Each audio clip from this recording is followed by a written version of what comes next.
Mercury, about 3.8 billion years ago.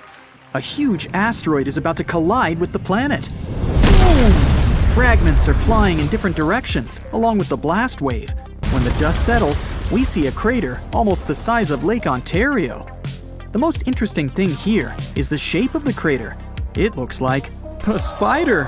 A round body in the center, and a bunch of legs that spread out from the crater in different directions. But the strangest thing is that the spider's legs don't quite line up with the center. Scientists can only guess how such a landscape was formed. Some think that the picture of the spider appeared there much earlier, and the meteorite falling almost into its center was just a coincidence. But we still don't have a clear explanation of how such scars could have appeared on the surface of Mercury. Another mystery about Mercury is how it was born. One theory claims that the planet used to be Venus's moon, but over time, it succumbed to the sun's gravity. The star literally ripped Mercury away, and the little planet began orbiting it. What might prove this theory is the rotation periods of Mercury and Venus. Mercury is gradually losing its rotational speed. One day on this planet now equals 58 Earth days and continues to increase. At the same time, after losing its heavy load, Venus has started rotating a little faster. Another theory says that Mercury collided with Venus shortly after the appearance of the solar system. At that time, Proto-Mercury was slightly larger than the planet we're familiar with these days. But then, Mercury lost part of its crust after colliding with Venus. And a little later, Venus collected this debris. But scientists still can't come up with a definitive answer as to how Mercury was formed. Uranus, a gas giant, 18 Earth-Sun distances from our home. This planet seems calm compared to other giants, like Jupiter with its Earth-sized storms. And still, Uranus has something unusual to boast about. This dark spot, for example, was detected by the Hubble telescope in 2006. At that time, it was almost twice the size of Alaska. A few years later, bright spots appeared there. It turned out that they were methane clouds that moved across the surface of the planet at a speed of 300 miles per hour. But we don't know what exactly causes such storms on Uranus. Maybe we can solve this secret by looking at another mystery of Uranus.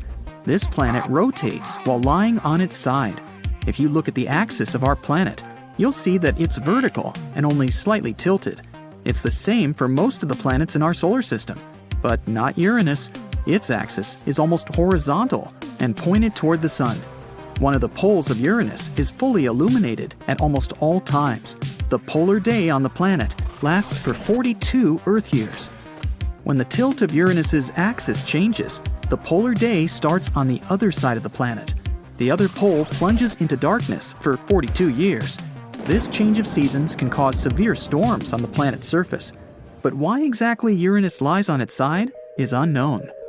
Perhaps billions of years ago, the gas giant collided with several asteroids that were about to become a young planet. Such a protoplanet, similar in size and weight to Earth, could have tilted Uranus after crashing into it.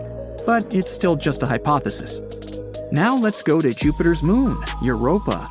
The big mystery here is whether there is life on this moon. Scientists don't deny such a possibility. All you see on the moon's surface is ice. The stripes you may spot are actually long, wide cracks. For a long time, scientists thought this moon was nothing more than a block of ice. But now, they think there might be liquid water inside.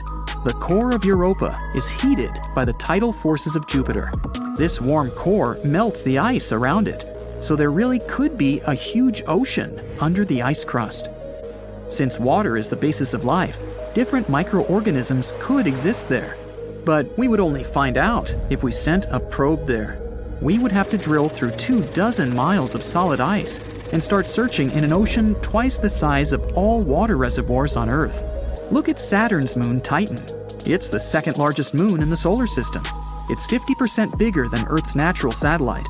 It's the only place in our solar system, other than Earth, where liquid water has been proven to exist. But the most interesting thing about Titan is its atmosphere. It's 250 miles thick. This distance is almost 40 times greater than the average cruising altitude of commercial planes on Earth. And it's 95% nitrogen. For comparison, Earth's atmosphere is 79% nitrogen, which means they're quite similar. The mystery is that no one knows how this atmosphere appeared there. One theory suggests that many years ago, meteorites hit Titan's surface almost non-stop. Massive rocks collided with the crust, raising the pressure and temperatures on the moon. Under such conditions, the ammonia in the air decomposed into nitrogen and hydrogen. The heavy nitrogen fell on Titan's surface, while the light hydrogen rose and flowed out into space. But some scientists dispute this theory. Another mystery of the solar system is the hypothetical star Nemesis, and whether it really exists. If you look at all the stars of our galaxy, most of them are paired, which means that two stars orbit around each other. Statistically, the Sun must also have a companion. So, some scientists have made an assumption that the largest mass extinctions on Earth were related to some mysterious object in space. They hypothesized that there was a red dwarf somewhere within 1.5 light-years away from the center of the solar system, and every approach of this dwarf star to the asteroid cloud disturbed these space travelers. Every time it happened, several asteroids began their journey toward Earth and caused a mass extinction. But this star hasn't yet been discovered, and many scientists question this hypothesis. Now let's look at the very edge of the solar system. A photon of light has to travel 1 year to get here. Scientists believe the Oort cloud exists in that area. It's a hypothetical region where tons of asteroids and blocks of ice gather into clouds. It's the furthest place where the sun's gravity still works. Presumably, this spherical cloud wraps around the solar system. This is the region where long-period comets are thought to originate. They fly all the way through the solar system and then return to the Oort cloud. This journey can take thousands of years. Even more exciting, there could be a gas giant called Tyche in that region. Some scientists say it might be 4 times the size of Jupiter. So far, no research has confirmed its existence. Although the Oort cloud is still considered hypothetical, some scientists believe that comets from that area are responsible for the major mass extinctions on Earth. Now let's go beyond the borders of the solar system. There, 1,500 light-years away from Earth, there's the closest to our home planet black hole. Black holes are the most mysterious objects in the universe. They're so heavy that they attract not only matter, but also light. Even more, they slow down time. Once something gets trapped in a black hole's gravity, it never escapes. Light and matter gradually settle near the event horizon and soon disappear into infinite darkness. Time flows differently here. 1 minute near a black hole can be equal to weeks on Earth. The biggest mystery is what exactly is inside a black hole. Some speculate that there's nothing but crushing pressure that destroys anything that gets there. Others say it might be a portal to another dimension or a wormhole to another place in the universe. If it was true, white holes would exist as well, as exits from black hole portals and wormholes. But no white hole has been found so far. Now, how about going to the hypothetical border of the entire universe? It's called the Eridanus supervoid. If you look at the map of the universe, you'll see an empty cold spot about 1 billion light-years wide. The entire Milky Way galaxy is only 100,000 light-years across. The main mystery is how the spot appeared. One theory says this void is the scar left by the collision of 2 parallel universes. Imagine that universes are giant bubbles, and one day, 2 of these bubbles collided. That's when the parallel universe ripped several galaxies out of our bubble. So far, this is the only explanation for how such a huge cold void could appear in our universe. Our universe is full of both amazing and terrifying things. You already know about quasars, black holes, dark matter, and so on. But how about the horrors of space that you haven't even heard of? Would you like to visit the most bizarre worlds in the universe? And it's not me who made this list, but NASA themselves. Welcome to the Galaxy of Horrors, NASA's awesome Halloween collection. Please join me on a journey to some planets and tell me which ones you would consider the most horrible. Buckle up. Our first destination is a gas giant called TRES 2b. It's located 750 light-years away from us. If we used a regular spaceship, it would take us about 10 million years to get there. TRES 2b orbits a yellow dwarf, a star similar to our Sun. It also weighs about 1.5 times more than Jupiter. So, what's so special about it? Well, if you're afraid of the dark, you definitely don't want to visit this place. It's the planet of eternal night, the darkest one of all the planets known to us. But it's not that far from its star, so why is that? The thing is, the surface of TRES 2b reflects light even worse than coal does. Because of this, it seems that there's no light at all. If you were flying across the surface of this planet, it would be like walking with a blindfold on your eyes. Oh wait, actually there is some light. An eerie deep red glow surrounds the surface of the planet. This glow is created by the burning atmosphere, which makes TRES 2b a scorching planet. The air there is even hotter than lava. Oh, but if you think that was bad, let me show you the next place of our horror journey. NASA wasn't beating about the bush while nicknaming this one. Now, we're not just talking about one planet, but 3 at once. They're also located quite far away, 2,300 light years from the Sun. We would have reached them by ship in about 35 million years. All the planets are in the constellation Virgo, and each is extremely light, much lighter than the Earth. These 3 exoplanets are called Poltergeist, Dragger, and Phobator. Cool names, huh? It's because each of these planets is about to become a ghost soon. The thing is, they don't revolve around a star, but around a pulsar. Pulsars are rotating neutron stars with an extremely powerful magnetic field.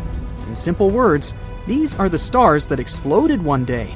After the explosion, they usually emit such a powerful pulse that it causes the star to rotate at an unimaginable speed, several thousand rotations per second. At the same time, they constantly emit electromagnetic pulses that affect everything around them. So, you've probably already guessed what's happening with our zombie planets. They're slowly, gradually being destroyed under the gigantic influence of radiation. One day, they'll disappear without a trace. Ghost-like planets orbiting an undead star? Yeah, Zombie World is a fitting name. It's also not surprising that scientists nicknamed this pulsar Lich, despite the long official name. Well, at least these guys stick together on their final dance. This planet has a long name, so bear with me. HD 189733b. This gas giant is 65 light-years away from us. It would have taken around 1 million years to get there on a spaceship. This planet is slightly more massive than Jupiter and orbits its star, an orange dwarf, all alone. At first glance, it may seem friendly. A pleasant blue color and curls on the surface. Kind of resembles a summer sky or foam on sea waves, right? Oh, looks are very deceptive, my friend. This planet has a pleasant cobalt blue color due to the hazy blow-torched atmosphere. This atmosphere contains silicates that condense when heated. In other words, the clouds on this planet have rain made of glass. Yes, it rains hot glass shards here. Oh, and if that's not enough, there's a raging wind on the surface, which is moving at a speed of 5,400 miles per hour.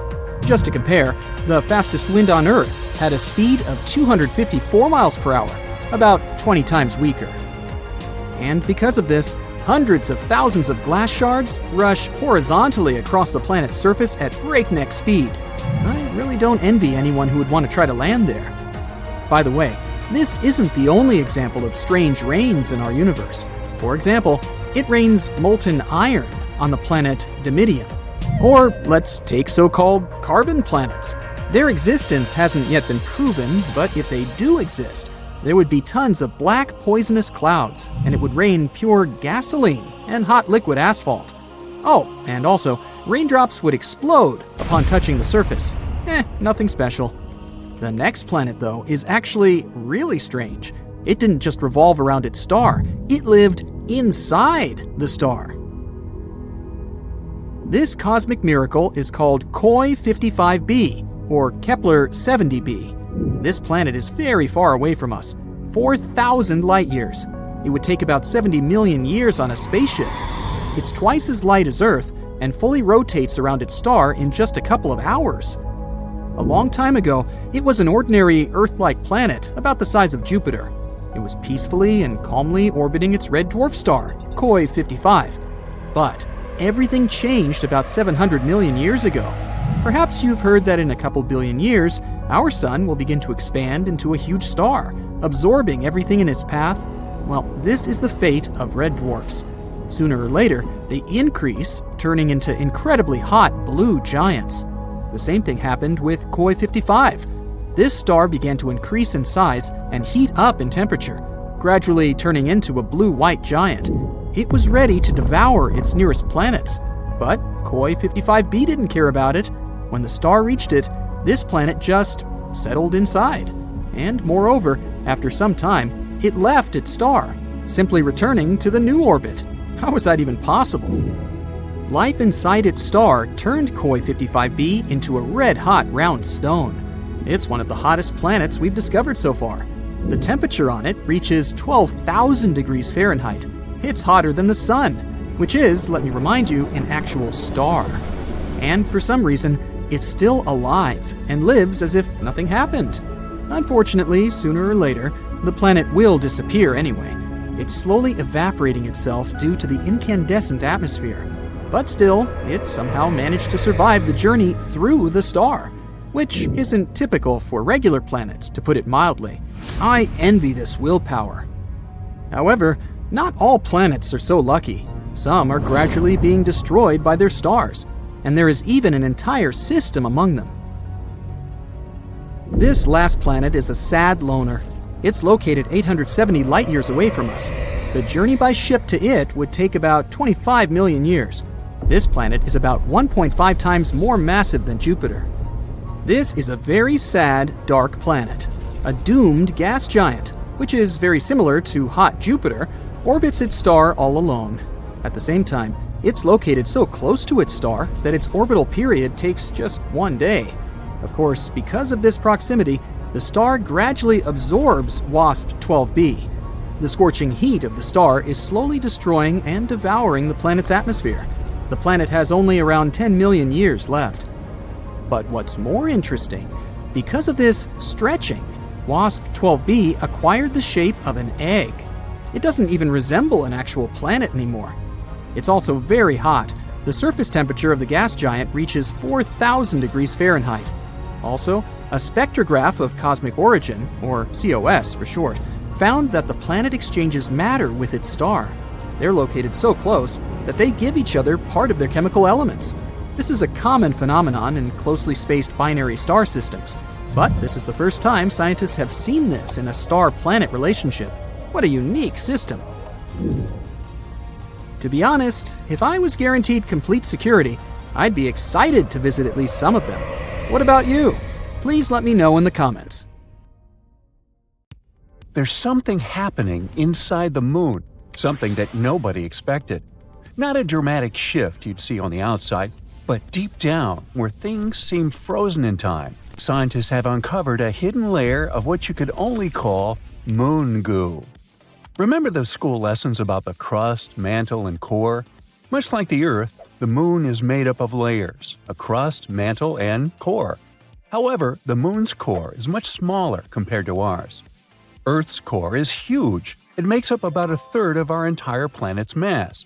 The moon's core makes up only about 1 to 2% of its mass, and its diameter is about 1/5 the diameter of the moon itself.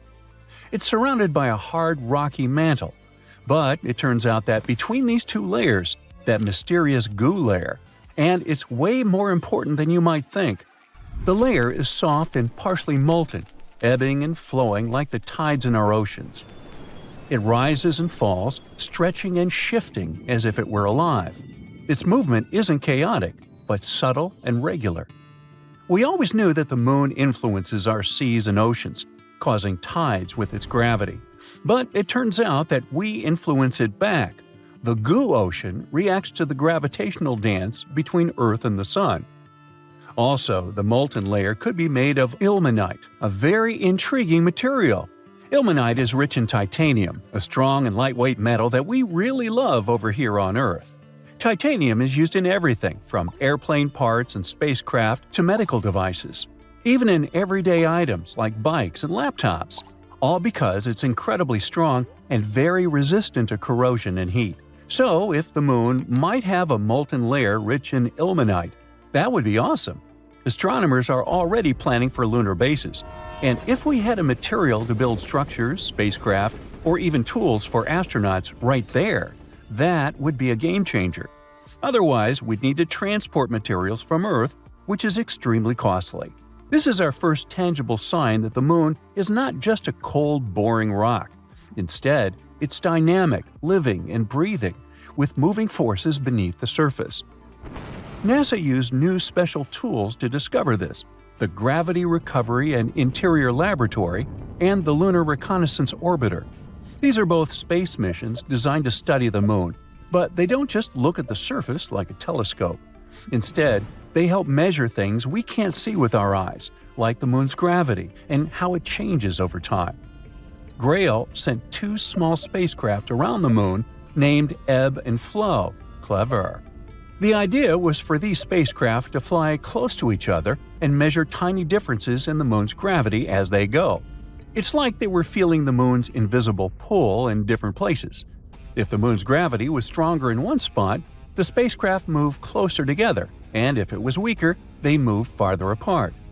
This helps scientists understand what's going on inside the moon, even if they can't actually go there. And the spacecraft intentionally crashed into the moon in December 2012 to end the mission. The Lunar Reconnaissance Orbiter is a bit different. It takes super detailed pictures of the moon and collects other important information about its surface. By combining the information from both Grail and LRO, we were able to find this goo layer. But this discovery actually challenges everything we thought we knew about lunar geology. How did this molten layer get there? How long has it existed? And perhaps more fascinating, how it stayed warm for millions of years? That's some million-dollar questions. The moon's core generates heat just like ours. But it's not as easy as saying, oh, the core's heat probably keeps it warm and molten. Well, first, the moon's core is much smaller and less active than Earth's, meaning it produces significantly less heat. Plus, the moon is much cooler than Earth in general. With temperature dropping to minus 200 degrees Fahrenheit on the surface, how could this inner layer still stay in this flowing state? That's still a mystery. In any case, this goo could actually explain a lot of stuff about the moon. For example, astronomers were exploring moonquakes and how they happen. Now they think that it might be this semi-molten layer shifting and moving beneath the surface. Now, beyond the moon itself, it also tells us more about other celestial bodies. If the moon, something we considered basically a huge static rock, has such a dramatic life, what about other planets, moons, or asteroids? Could they also hide similar hidden movements beneath their surfaces? We can even understand our own planet better, learn more about how tides and similar stuff works. There are so many great discoveries we've been making on the moon. Recently, we found some awesome stuff beneath the surface, massive caves hidden for millions of years.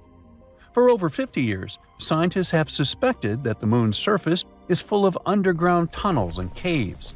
These are known as lava tubes because they were formed by lava. Duh! Millions of years ago, the moon was pretty unstable. It underwent some volcanic activity, causing eruptions. When a volcano erupts, lava can flow across the surface. As the outer layer of the lava cools and hardens, it forms a solid roof of dark material. It's actually what these famous dark spots on the moon are. These are dark, hardened remains of ancient lava. But the hot, molten lava continues to flow through the center. Once the eruption ends and the lava drains away, what's left behind is an empty hollow tunnel, hence a lava tube. On Earth, we have lava tubes in places like Hawaii or Iceland, where volcanic activity has created similar underground tunnels. The same thing happened on the moon billions of years ago, although they're much crazier compared to ours. In fact, lunar lava tubes are now thought to be some of the largest and longest in the entire solar system. One such cave was discovered beneath the famous Mare Tranquillitatis, the place where Apollo 11 first landed, and it's at least 340 feet deep. Now, all these lava systems have remained hidden just beneath the surface, untouched for millions of years. Only now, they finally managed to prove their existence. Scientists from the University of Trento in Italy found them using special radar technology and advanced computer methods. These techniques let you see underground by sending radar waves. The waves bounce back and give clues about what's hidden underneath. By analyzing the way these waves reflected back, the researchers could detect the shape and size of the hidden caves. Now, the best thing about this discovery is that we could build all our bases there.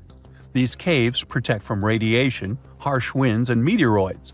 NASA even found evidence that some of these caves stay at a steady 63 degrees Fahrenheit. That's some crazy coziness for the moon. And on top of that, there could even be some water there. So humans could take shelter inside these natural tunnels and build entire colonies on the moon. And I know what you're thinking. Could unexpected lunar monsters hide deep in those caves? Well, sure. There's a huge potential for exploring these caves and finding some awesome stuff. But even if we manage to find a miracle, like small life or microbial organisms, there's a 99% chance that there won't be actual animals or monsters. It would just be impossible for them to develop in such conditions. But it would make a great horror movie. Researchers want to send robots or drones to explore the tunnels first, and then see if they're safe enough for humans. And it's not just the US getting in on the action. China is also investigating the possibility of using these moon caves as a future base, showing that the race to explore and settle the moon is heating up. Imagine a still, frozen world. It's ancient, about 4.5 billion years old. It's barely heated by the rays of the sun and covered with a thick layer of ice. This world is smaller than our moon, but a bit larger than Pluto. Its name is Europa, the sixth satellite of Jupiter and one of the biggest moons in the solar system. But the coolest thing about this faraway place, it might host life. Astronomers consider Europa one of the most promising places in the solar system to search for new life forms. All because this moon has a huge saltwater ocean with a depth of 40 to 100 miles. Yes, it is hidden under a layer of ice that is estimated to be from 10 to 20 miles thick. But it is still potentially habitable. Astronomers claim that plumes of water erupt from cracks in the ice shell and release the contents of the moon's ocean into space. Of course, it's going to be challenging for any life-seeking missions to access such a deep environment. On the bright side, scientists already have some evidence that there are way shallower pools that probably lie much closer to the surface of the moon. They might be located even less than 1 mile under the ice. And there are two great things about this news. First of all, it boosts the odds of life existing on Europa.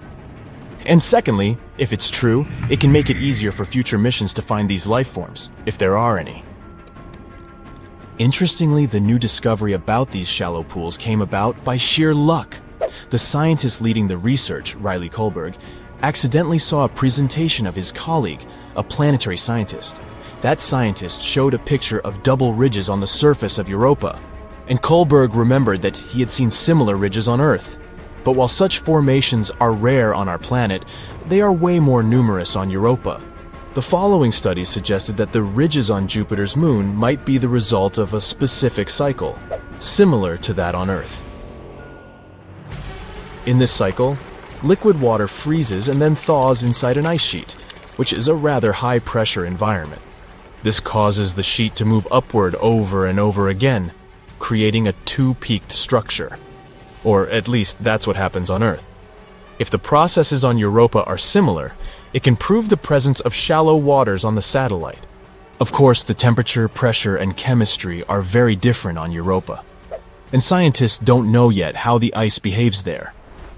That's why they can't understand how deep or large the water pockets are, or how long they need to refreeze. But what is more or less clear is that such under-ice environments on Europa are very likely to be protected from Jupiter's harsh radiation battering the satellite's surface, which in turn increases the chances of life existing on Europa. Now, can we get back to the fact that the ocean on Europa seems to be salty? Red streaks on the satellite's surface might have this color due to their chemical content. They're likely a frozen mixture of water and salts, This is quite unusual because such a composition doesn't match any known substance here on Earth. As for yellow spots on Europa's surface, those might be caused by the presence of sodium chloride. You know this substance as good old table salt. Scientists tried to recreate the conditions on Europa in a lab. They discovered that by combining water, table salt, freezing temperatures, and high pressure, they could get a new kind of solid crystal.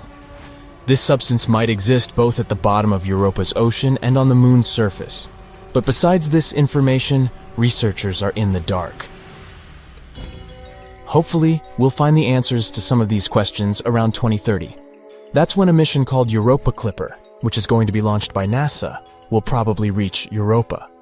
The mission is going to have several close flybys and figure out if any form of life can exist on the moon. The European Space Agency's JUICE, which stands for the Jupiter Icy Moons Explorer, is going to visit Europa in the next couple of years too. But Europa isn't the only place in the solar system that might host or once hosted life.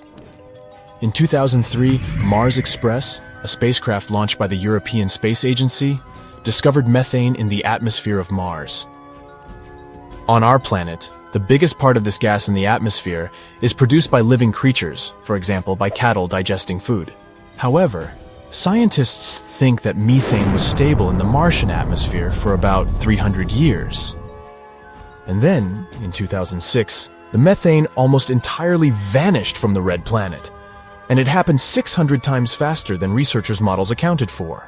The question, what or who generated the gas? And where did it go? Another Martian mystery is microbes that may be sleeping beneath the surface of Mars. There, they might have been protected from the harsh radiation coming from space for millions of years. Scientists simulated the conditions on Mars in a lab to check if it could possibly be true. And they were amazed to find out that bacteria could easily survive in such conditions for 280 million years. Which means that if life existed on Mars, we could find the evidence in the planet's subsurface by drilling into the Martian soil. Right now, there is no flowing water on Mars, and cells or spores would simply dry out. Plus, the surface temperature is similar to that of dry ice. In other words, the surface of the planet is deeply frozen, and still, there could be 6 types of bacteria and fungi living underground on the red planet. The most likely of them is nicknamed Conan the Bacterium due to its tough nature. Well, I guess time will show. Now let's move to Venus. In 2020, scientists announced that in the toxic Venusian atmosphere, there was something that might mean the existence of life.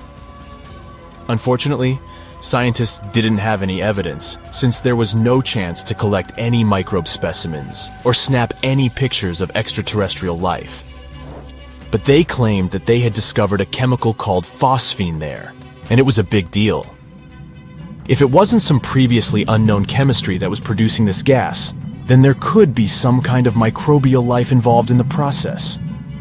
Phosphine is made up of 3 atoms of hydrogen and 1 atom of phosphorus. This gas is toxic to any terrestrial life form that needs oxygen, including us humans. On our planet, phosphine can be found in places with no or little oxygen, for example, marshes and swamps. The gas is created by complex mixtures of bacteria living there. It can also be produced industrially. Come to think of it, phosphine isn't supposed to be in Venus's atmosphere altogether. This gas needs precise pressure and temperature and tons of hydrogen to form. It wouldn't be all that surprising to find it on Saturn or Jupiter, famous gas giants. But on Venus, totally unexpected. There's no way phosphine can be naturally produced on this planet.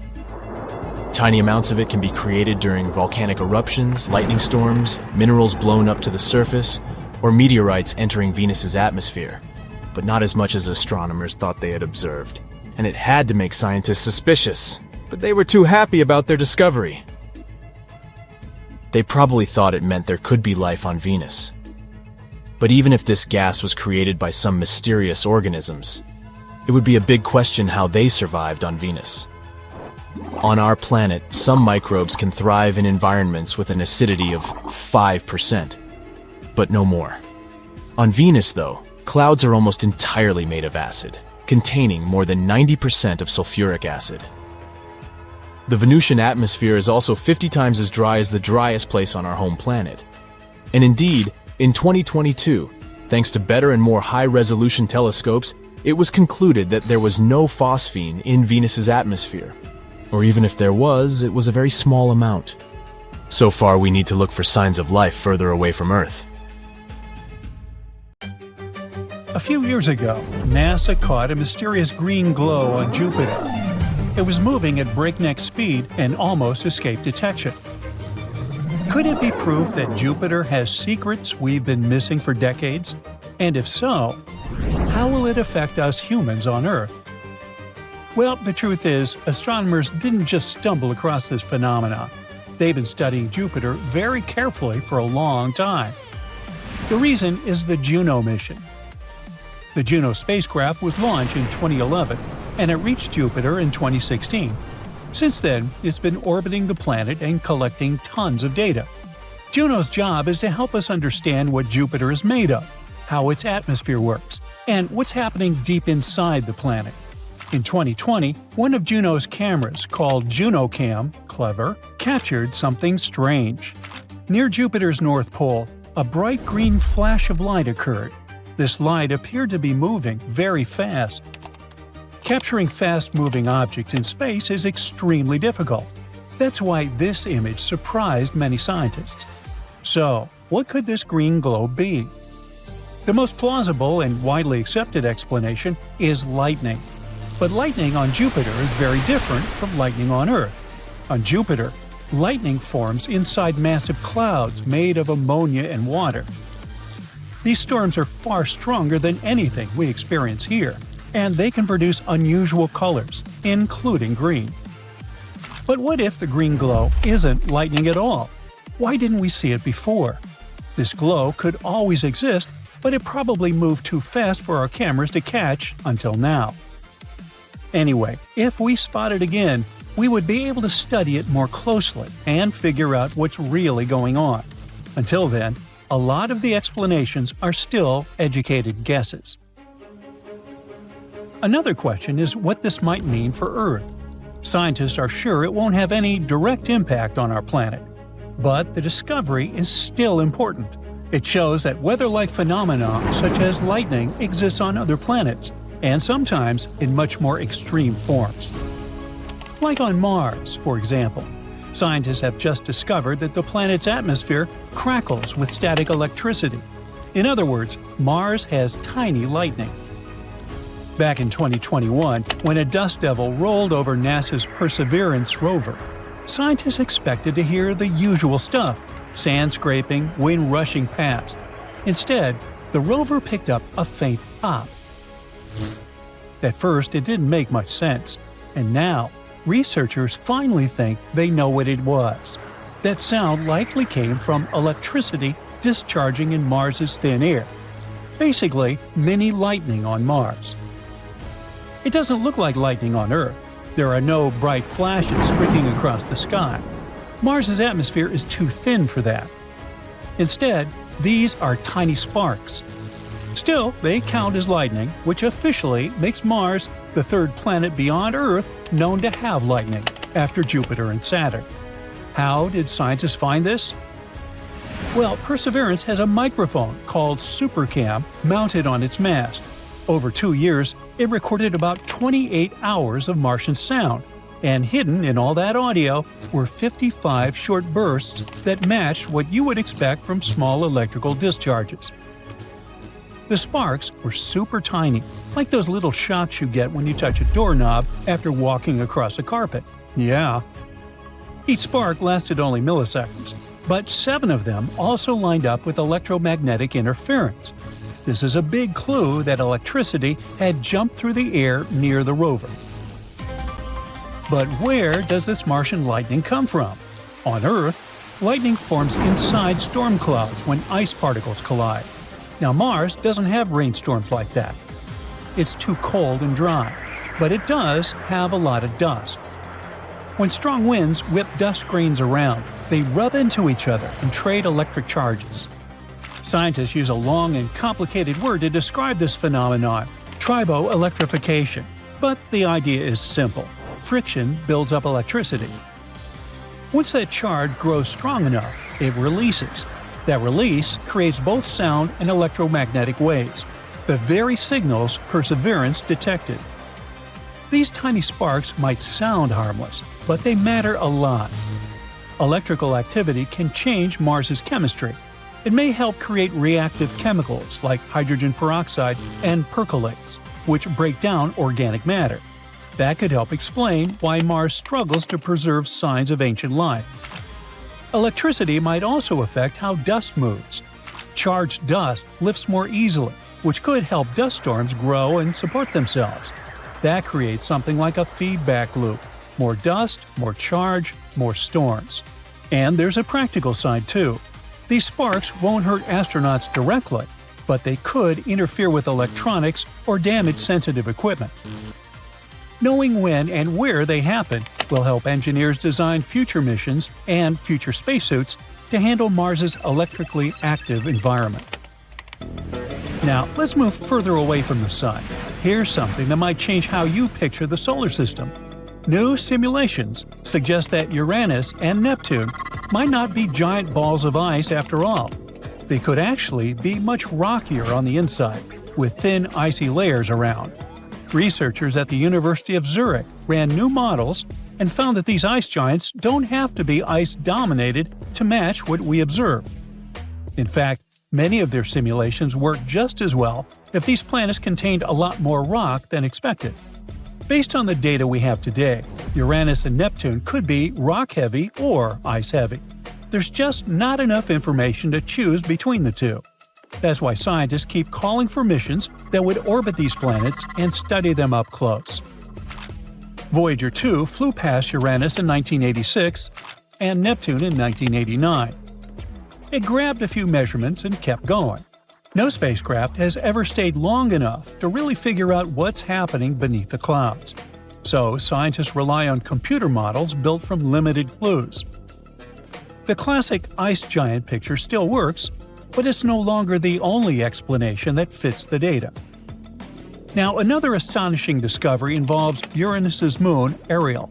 Even though it's small, scientists now think it could have once hidden a massive underground ocean that made up more than half of its entire volume. That ocean could have been around 105 miles thick, and it might have existed as recently as 1 billion years ago. Ariel is only about 720 miles wide, roughly a third the size of Earth's moon. Because of that, scientists used to assume it couldn't hold on to heat for very long.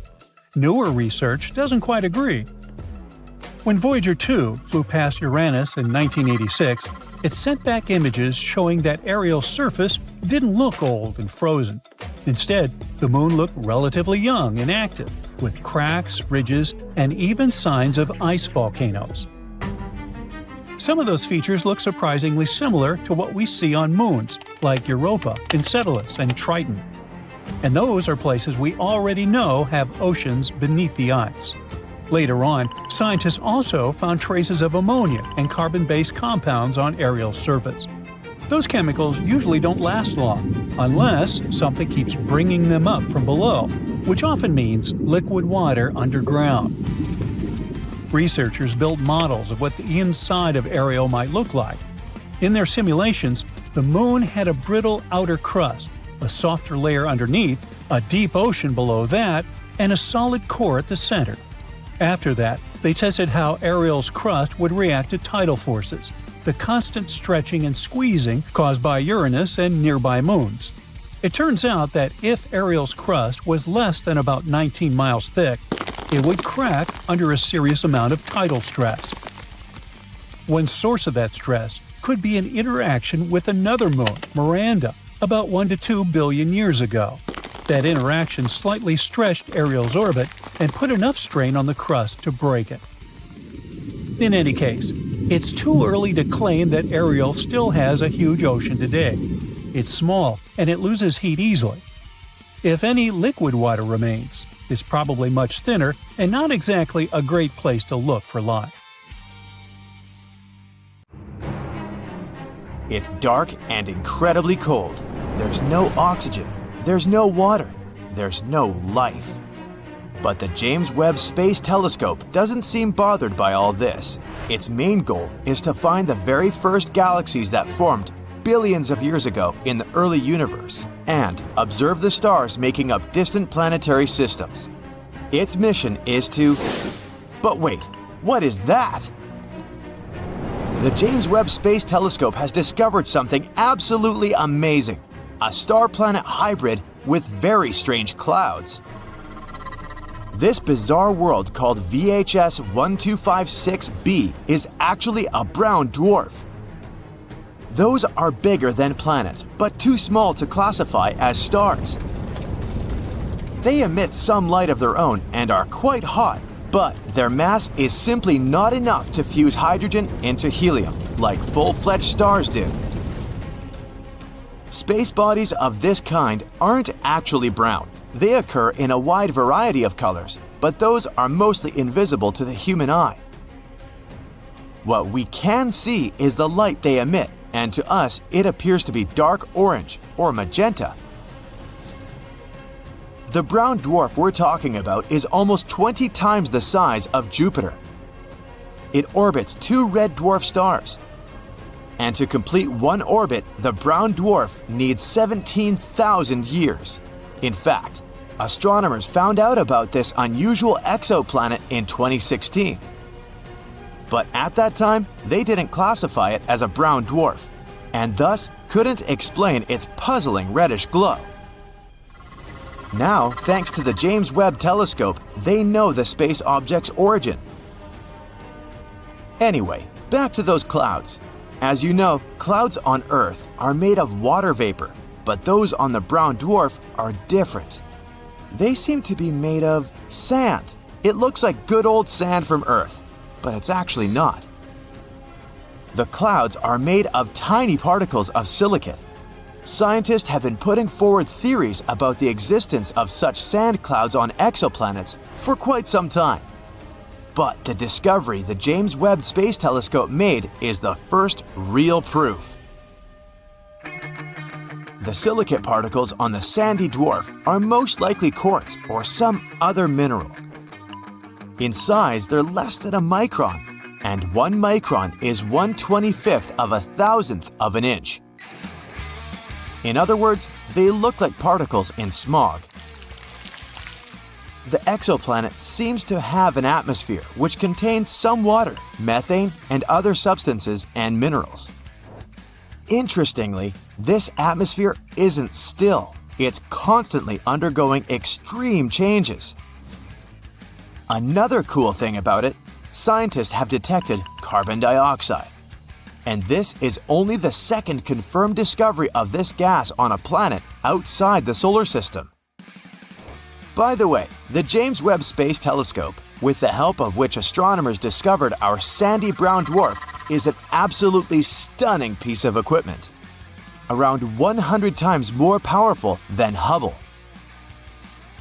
Even though the telescope itself is 3 stories high and its size equals that of a tennis court, its mirrors are the lightest large telescope mirrors of all time. When all the 18 mirrors of the telescope were completed during the manufacturing process, their mass was reduced by 92% in comparison to the initial discs. Each mirror weighed a mere 44 pounds. The telescope's mirrors seem to be gold, but in reality, they're made of beryllium, steel gray, lightweight, and brittle metal.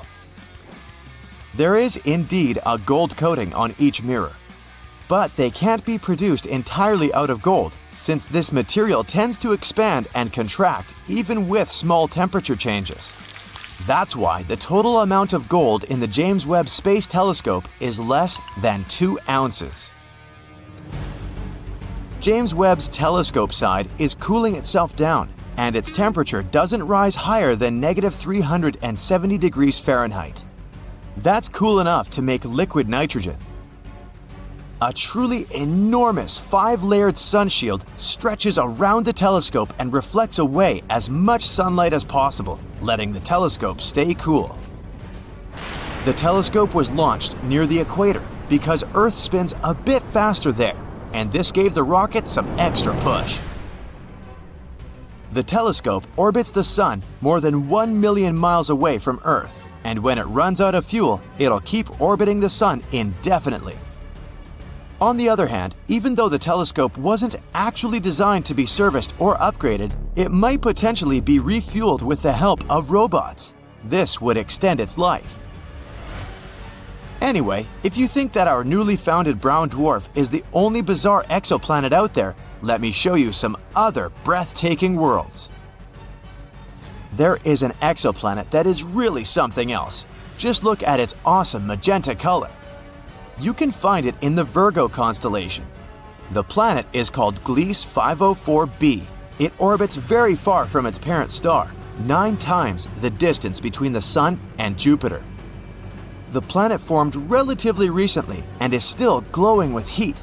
That's why its surface looks pinkish. One of the oldest exoplanets we know about is about 12.7 billion years old. It's almost 3 times as old as Earth. This also means that the so-called Genesis planet formed only about 1 billion years after the Big Bang. The planet is so old that its 2 parent stars have had enough time to evolve into a white star and a pulsar, making almost 100 revolutions per second. I bet sunrises on this planet must look awesome. Just 20 light-years away from the Sun, which isn't such a great distance when we talk about space, a bizarre rogue planet is roaming the Milky Way galaxy. But even though this planet doesn't orbit any star, it still has an incredibly powerful magnetic field. It's 4 million times stronger than Earth's. The exoplanet also produces amazing auroras. That's why when it was discovered in 2016, astronomers were almost sure they had detected a brown dwarf. But later, scientists got some proof that this space object wasn't big enough to be a brown dwarf. The planet sure is a mammoth among its peers. It's 1.2 times as wide as the largest planet in the solar system, Jupiter, and more than 12 times as heavy. Astronomers think the exceptionally strong magnetic field helps the planet produce auroras. But the most curious thing is that they're generated in a different way than auroras on Earth. It might be because the exoplanet's moon helps the planet create mesmerizing light shows. The next exoplanet isn't like any other. It's often called Super Saturn or Saturn on steroids. That's because J1407b has a colossal system of rings. They're 640 times as large as those our Saturn has. This bizarre world is the only planet we know about that has rings similar to Saturn's. If you moved this giant to our solar system and used it to replace Saturn, its rings would look many times larger than a full moon. An exoplanet called WASP-12b munches on the light coming from its star. It's one of the darkest worlds people know about. All because its day side consumes light rather than reflects it back into space. The egg-shaped planet is giant, twice the size of Jupiter, and it traps more than 94% of the light that reaches its atmosphere. It might be the main reason for the temperatures on the surface of the planet that can rise up to 4,600 degrees Fahrenheit. The night side of the planet isn't as hot as its day side, a mere 2,200 degrees Fahrenheit. The difference in temperature makes water vapor and clouds gather above the surface of the planet. And from time to time, swirls of material from the planet's superheated atmosphere spills onto its star. What a view! Discovered in 2017, KELT-9b is one of the hottest exoplanets we know of. The temperatures there can reach 7,800 degrees Fahrenheit. For comparison, the temperatures at the surface of the Sun reach 10,000 degrees Fahrenheit. The planet is probably so insanely hot because it orbits extremely close to its star, KELT-9, which is way hotter and bigger than our Sun. Experts believe that the giant star might one day evaporate the entire planet. Scientists keep finding new planets they call super-Earths.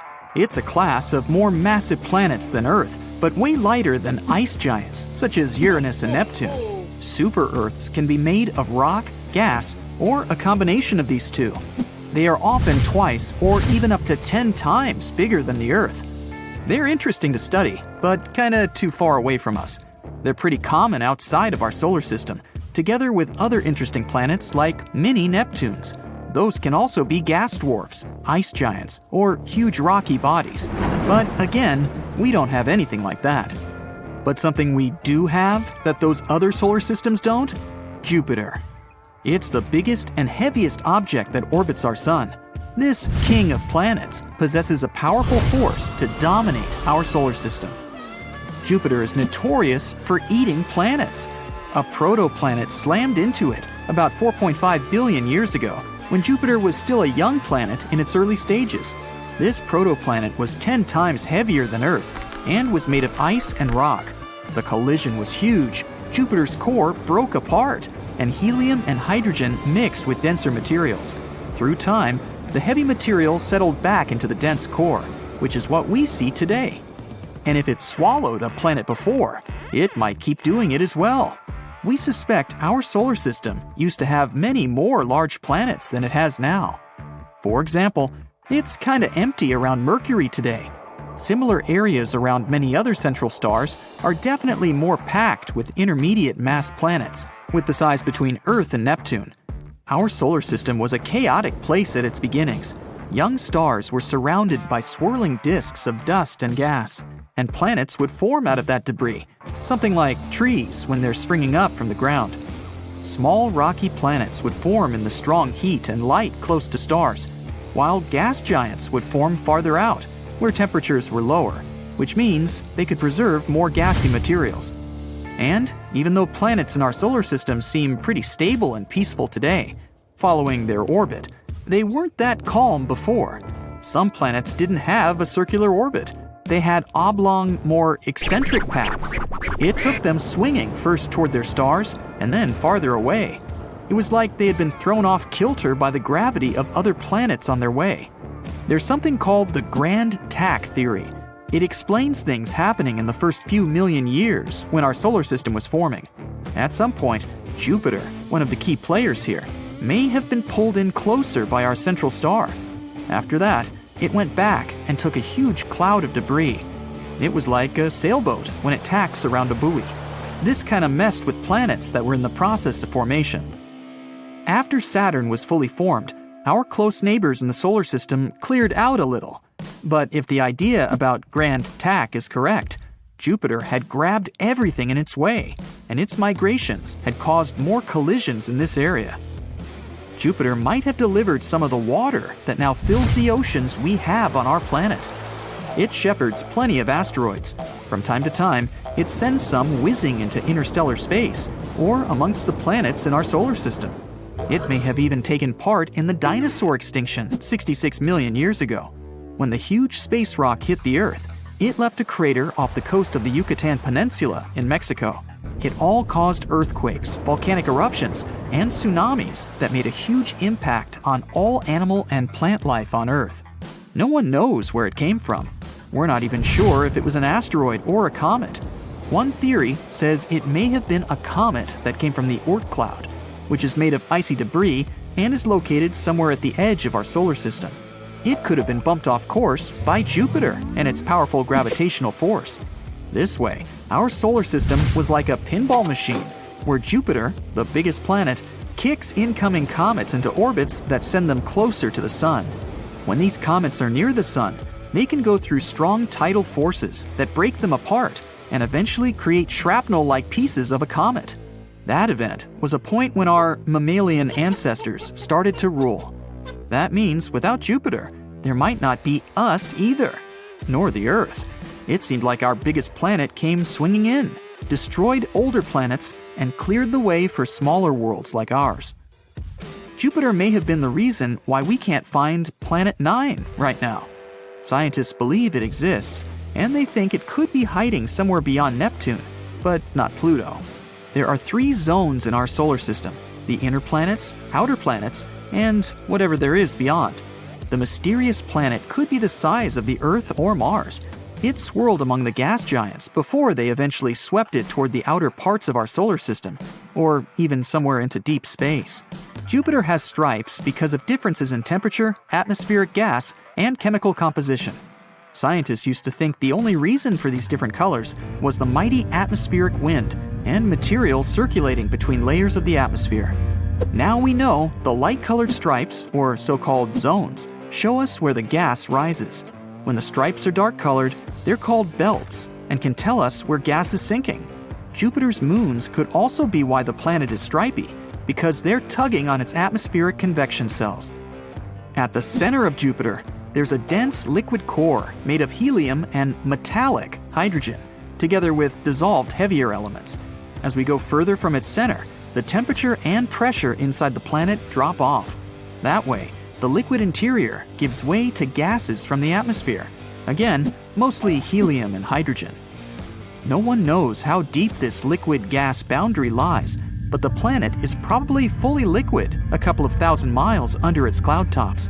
Jupiter would still be bigger than some other giants, like Saturn, if we could strip its gases. Jupiter is sometimes even called a failed star, although that's not quite correct.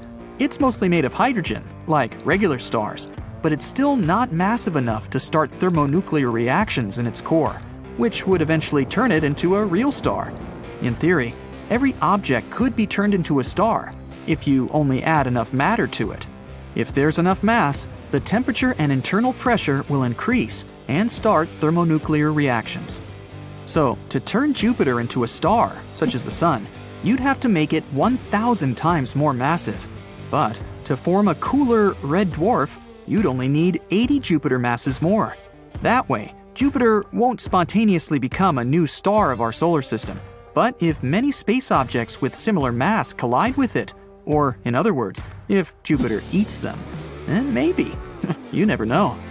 But in theory, if it could become a massive star, it would have stopped other planets from forming in stable orbits.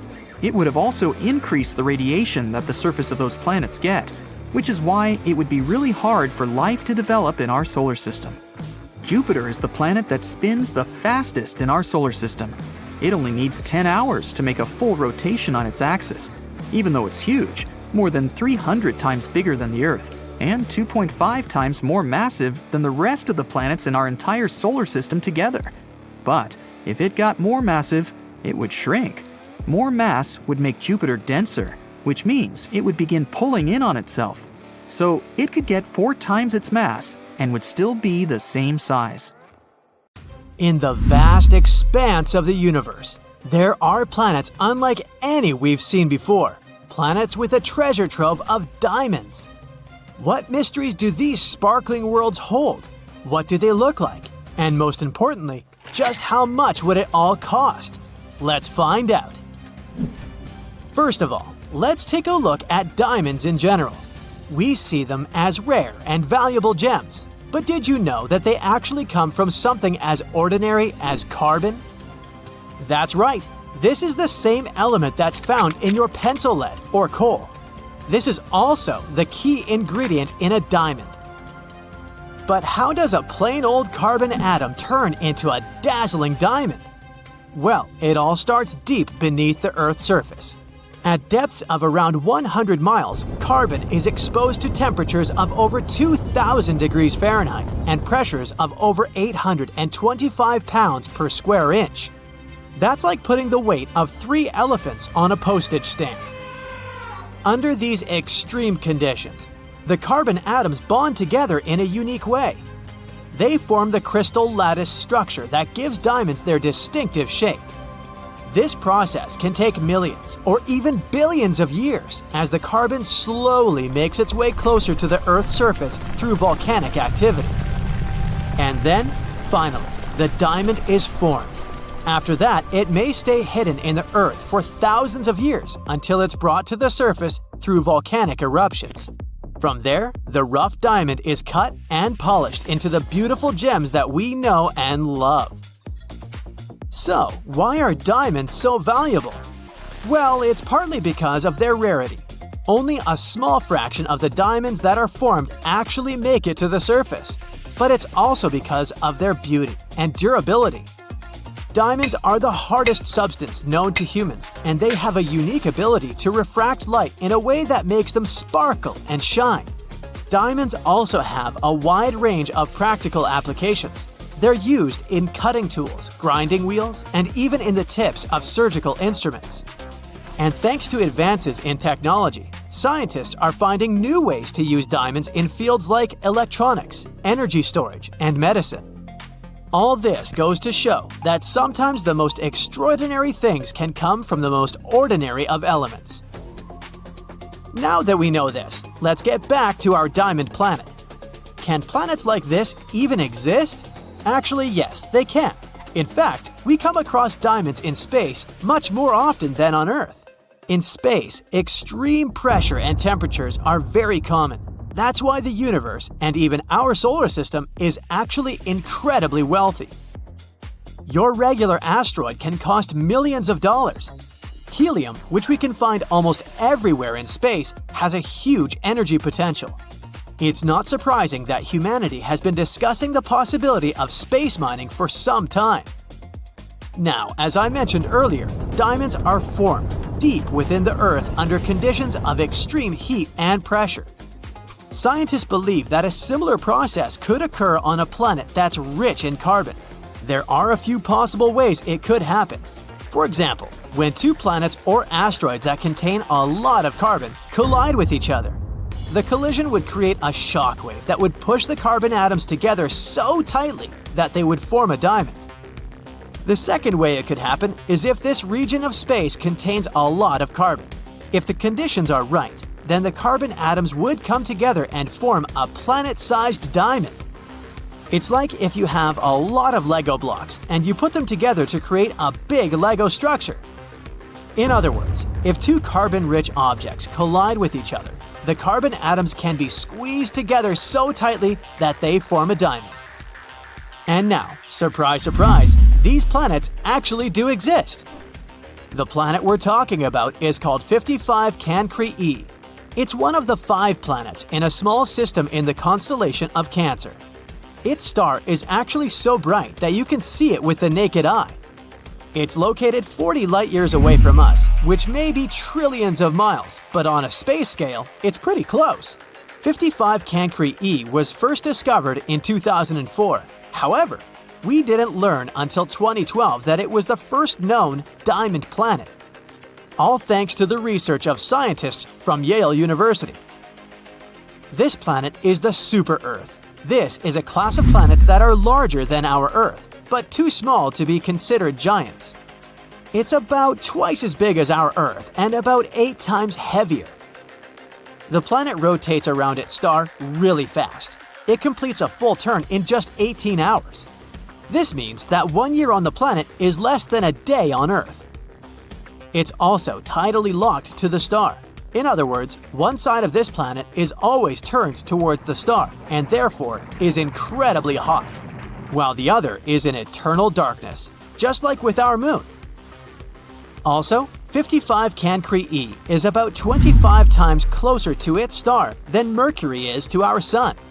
As a result, the temperatures there are just enormous. On the day side, they're just above 4,000 degrees Fahrenheit, and on the night side, which, by the way, is considered the cold one, over 2,500 degrees Fahrenheit. Doesn't really sound like a good place to chill out, does it? Well, it may not be good for us, but for diamonds, it's just perfect. After studying the planet, scientists concluded that it's a rocky world full of carbon. But this carbon isn't contained there in the form of gas. Instead, it's in the form of graphite. Yes, the same one found in your pencils. And, of course, diamonds. According to some estimates, diamonds can make up at least a third of 55 Cancri e. It can cost about $27 million. There are 30 zeros in this number. Can you imagine that? But the most interesting question is, what would such a planet look like? First of all, the thermal evolution and tectonic processes there are completely different compared to our Earth. In other words, the planet should be full of strange volcanoes and some bizarre volcanic activity. Weird mountains and stuff like that.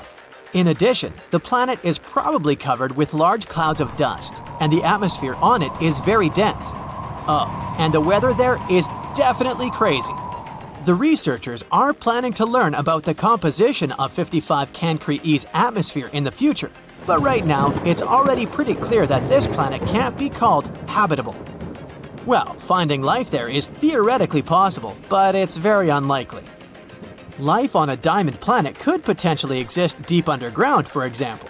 On Earth, we've already observed bacteria and microbes that can survive under incredibly extreme conditions. These guys are very resilient. They're capable of turning chemicals into energy and surviving, basically anywhere. So, on a diamond planet, life could potentially exist in this form. And who knows, extraterrestrial life may also take forms that are completely unknown to us. Wouldn't it be cool to discover some crystal creatures capable of surviving in the most extreme heat? That would be mind-blowing! And guess what? It's not just 55 Cancri E that's full of diamonds. Other potential diamond hotspots include Pluto's largest moon, Charon, and a Jupiter-style exoplanet rich in carbon found 1,200 light-years from Earth called WASP-12b. Scientists even think that diamonds rain on Saturn and Jupiter regularly. All this was discovered by the researchers from Arizona State University. They claim that diamond planets are not that rare at all. According to a 2020 scientific report, they form around certain types of stars that have high carbon-to-oxygen ratios. They went above and beyond to study these space gems. They subjected carbide silicon to insanely extreme pressures above 50 GPa and temperatures as high as 2,500 degrees Kelvin to see what would happen. And they discovered that under these wild conditions, carbide silicon transforms into diamond and silica. So if you're looking for some diamond bling, you might not have to go too far. You could go intergalactic and explore some of these diamond planets. These exoplanets are unlike anything in our solar system. And who knows what other awesome discoveries are out there waiting for us to find them. During the recent years, scientists made 2 breakthrough discoveries about our universe. Thanks to new technologies, we've looked into the distant past. And we've learned something that can change our understanding of the universe forever. What are these discoveries and what do they mean to us? Let's find out. Recently, we unveiled the first color image from the James Webb Space Telescope. It's a mind-bending photo capturing thousands of ancient galaxies. This oldest documented light in the history of the universe dates back over 13 billion years. That's just 600 million years after the Big Bang. It's like getting a sneak peek into the universe's baby album. But that was just the beginning. Astronomers were expecting to see some tiny young galaxies. But what they found was a real surprise. Impossibly early, impossibly massive, and all that from just a tiny red dot. The lead author of the study, Ivo Laba, was working at the computer as usual, and suddenly he got 2 numbers. Age, 13 billion years. Weight, 100 billion stars. When he realized what that meant, he nearly spit out his coffee. But that red dot was just the beginning. The next day they found 5 more galaxies just like this. Turns out, these 6 massive galaxies are as old as the Milky Way itself. The entire research team was in disbelief. They were like, wait, what? These guys couldn't be that mature so early in time. Did we make a mistake? But nope. The James Webb Space Telescope, the new cool guy on the space block, just has some serious skills. It can see through dust clouds with its infrared vision and spot galaxies that were previously invisible. Move over Hubble. There's a new stargazer in town. But why is it shaking things up so much? Because this discovery affects our understanding of how galaxies formed. Let's try to explain. A long time ago, 13.8 billion years ago to be precise, our universe was born. It was chilling out for a while, and then it started to form the first galaxies. And these galaxies were full of gas and dust. Eventually, this gas started turning into stars. Some galaxies were more massive and had more stars, and some were lighter and had almost no stars at all. In any case, they all grew gradually. The stars in them were born slowly and smoothly. That's how our current models explain this. But these new observations from the James Webb Space Telescope show an unexpected surprise. Looks like, even in the early universe, our ancient friends had lots of stars. More than what we would ever expect. If that's the case, then these galaxies are like the overachievers of the universe. They skipped the small and gradual growth phase and went straight to being giant universe breakers. According to our current cosmological model, they shouldn't even exist. But they do, so it looks like after the Big Bang, the stars were forming much faster than we thought, which is pretty weird. This could mean that there's something missing in our understanding of the galaxy formation. As you can see, these universe breakers are really living up to their name, causing a potential total consensus among scientists. The universe was like, hey, I'm about to flip cosmology models upside down. But let's not jump to conclusions. There are many theories that could explain these mind-boggling discoveries without breaking the standard model. For example, maybe the light we're seeing isn't coming from stars at all, but from the swirling disks of doom around supermassive black holes. These colossal cosmic beasts can gobble up matter and spit out a dazzling light show. And James Webb Telescope's keen eye is picking up on these enigmatic accretion disks like never before. Or maybe these galaxies could be playing hide-and-seek with us. Maybe there's more to the story that we haven't seen yet. After all, the universe is vast and mysterious, and we've only just begun to scratch the surface. And whoa, we really need to slow down here. Before we even try to explain all this stuff, we need to confirm whether these ancient galaxies really are that old. Although even if they're actually just supermassive black holes, it still shows an astounding change. We'll have to wait about a year to find out. One thing's for sure, the James Webb Space Telescope has definitely taught us a valuable lesson. Expect the unexpected. And this is just the beginning of unexpected. Ivo Laba's team wasn't the only one who made such a huge breakthrough. There's also a team that claims that they've unlocked the secrets of the universe's past, and that's worth 2 Nobel Prizes. Move over James Webb Space Telescope, because this discovery came from an antenna that's smaller than a fridge and costs less than $5 million. Talk about space bargain hunting! The astronomers caught this signal that showed some surprises. It was coming from the earliest stars of our universe, back in the days when they were just beginning to twinkle. Say hi to our celestial ancestors again. Now, the signal was pretty weird. The temperatures were unusually low, and there was a pronounced wave that left astronomers scratching their heads. What could be causing all this? Well, there's a theory. Dark matter may have been at work, and if that's the case, then we can really be on the verge of a great discovery. Imagine you're looking at the night sky filled with stars, but there's something else there that you can't see. It's like an invisible cloak that covers the entire universe. Scientists call this mysterious stuff dark matter. Dark matter is like the ghost of our world. It doesn't emit, absorb, or reflect any light. We can't see it with telescopes or our eyes. That's why we call it dark matter. But if we can't detect it in any way, how do we know it exists?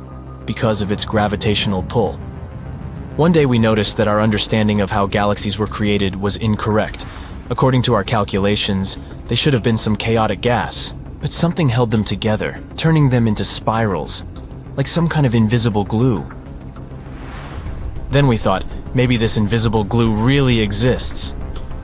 If the moon was invisible, we would still suspect that it exists somewhere because its gravity affects the tides on Earth. This is also the case with dark matter. Its gravity influences the motion of galaxies and other cosmic objects. In fact, dark matter makes up a huge chunk of the universe, about 27% of it. Moreover, the normal matter we can see, like stars, planets, and galaxies, only make up about 5% of the universe. So even though we can't see dark matter, there's actually more of it in the universe than everything we can see. Scientists are still trying to figure out if dark matter exists and what it can be made of. Some theories suggest that it could be made up of exotic particles that are different from the particles that we're used to. Others think that it might be some kind of weird, undiscovered form of matter that doesn't interact with light at all. Anyway, it's an intriguing mystery. And if we ever confirm the existence of dark matter, our understanding of our world will change forever. So now you can understand why the excitement in the scientific community is palpable. If this discovery is confirmed, then we will get the first real proof of dark matter. This discovery may be even more important than the Big Bang itself because, as astronomers put it, we are made of star stuff, and so we are glimpsing at our origin. But of course, we still have to wait and explore all this in great detail. In science, one should never rush to conclusions.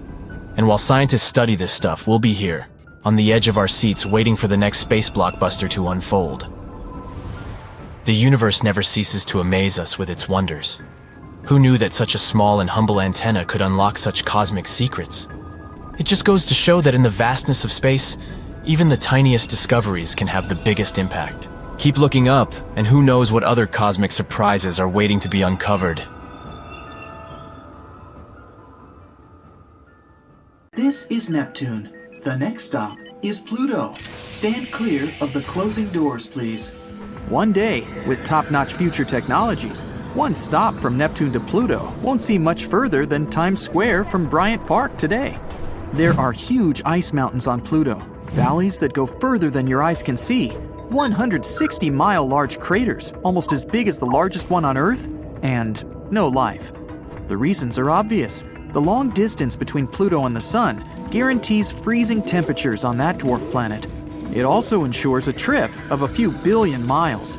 Plus, it's smaller than the Moon, so it would get crowded very soon if people started dwelling there. Still, there's one reason which makes life there not that far-fetched. The Sun has a lifespan and cycles within it. Our solar system used to be nothing but a cloud of gas and dust. As a result of a gravitational collapse at the center of this cloud, the gas and dust started gathering in specific, denser places. These pulled more and more matter as time went on, and something called conservation momentum made the mass start rotating and heating up because of immense pressure. Later, there appeared a disk similar to what Saturn has, but it was made of entirely different substances. And right in the center, there was the ball that eventually became the Sun. A protostar is a young star that's still gathering its mass, and that's exactly what the Sun was before the temperatures and pressures inside of it lighted up its core. Millions of years later, it became the Sun we see every day. But it won't stay this way forever. It will heat up even more and eventually get bigger and denser, turning into a red giant. It may one day get big enough to swallow up Venus and Mercury. Chances are, it might swallow even planet Earth. Even if it doesn't devour our planet, the Sun might get close enough to touch us. Well, if this happened, life on Earth wouldn't be possible. But then, in just a few minutes, the Sun loses about 40% of its mass and shrinks about 10 times what it used to be. It's not as bright, and indeed, not as hot as it used to be. By this moment, Earth will have already been deserted. People might want to start traveling around space, or settle down on another planet where life is sustainable, like the exoplanet Kepler-62f, which, by the way, is even bigger than Earth. While all of this was happening, Pluto was changing. Before, every resource was frozen inside of the dwarf planet. Water, gases like methane, carbon monoxide, you name it. But as the Sun was reaching its peak luminosity, Pluto was slowly warming up and losing a lot of what it had to the vastness of space. At the same time, an atmosphere formed up. If the atmosphere gets thick enough, it would create favorable life conditions. Then, instead of spaceships, a tiny percentage of us would be able to set up colonies on the dwarf planet. The temperature is comfortable there, almost t-shirt weather. It even resembles Earth a tiny bit. Canyons filled with water, beautiful endless fields with trees, and lots of space to run around. And mineral water pockets on the ground, good enough to drink. Pluto's rotations are different than Earth's. An Earth day is 24 hours, and sometimes it still feels like it never ends. But on Pluto, a whole rotation around the Sun takes 153 hours, because it's pretty far away from the Sun. After several hours without sleep, we get tired and our eyes get red. It means we'd have to take several naps throughout the day on Pluto. A year on Pluto equals 248 Earth years. Unless we come up with some sort of technology to get us to live that long, our entire lifespan would be less than half a year on the dwarf planet. So, houses on Pluto might need to be equipped with cryo chambers. Whenever you feel like dreaming for a long time, you jump in it and wake up 50 Pluto days later. On the dwarf planet, there are also seas and beaches. So it's just like a tiny Earth, far away from the actual Earth. The food on Pluto could be tastier. We might find a way to make the ingredients more savory and even try to grow them faster during the trip. You plant a carrot, and 2 days later, it's ready to be in your salad. There could also be new ingredients for our salads on Pluto. Maybe 2-meter-tall mushrooms we've never seen before. The animals we would take with us on the trip would get released into their new home forever. And with time, they would evolve and adapt to their new environments. The law of the jungle could change a bit too. Lions might not be kings anymore. Deer are. Their antlers are twice the size of what they used to be. But to be fair, so are the deer. Most of the animals that were already here used to live underwater. But with time, the amphibians started shifting to the surface, just like Earth at the beginning of life. Pluto could only be a temporary home though. Once the sun has finally reached its final phase, Pluto would get frozen and lifeless again. People instead would need to try to find a planet that stays in the Goldilocks zone of another galaxy. The Goldilocks zone is the exact proper distance from the star like the sun, where the temperature is perfect for the water to stay liquid. It's the rule scientists search for when looking for other planets that can sustain life. We can try setting new colonies on one such planet, or even try to set up our own artificial home, not exactly a planet or a spaceship, but a combination of both. Something huge built right in space, say a wheel with gravity everywhere we go, so we don't fall off. It would float in space toward the new exoplanet, capable of fitting entire states in.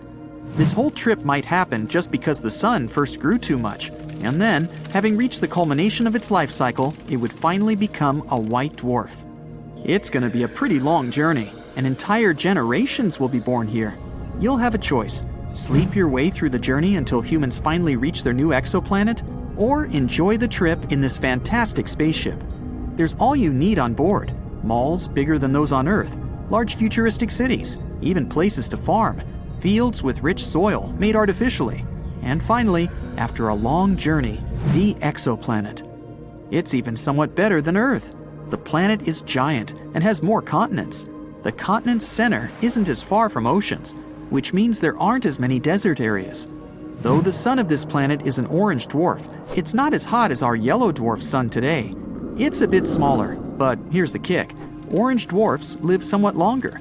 They remain stable for between 15 billion and 45 billion years. Despite that, this new planet is full of rainforests because the planet itself is warmer. It means more biodiversity and creatures we've never seen before.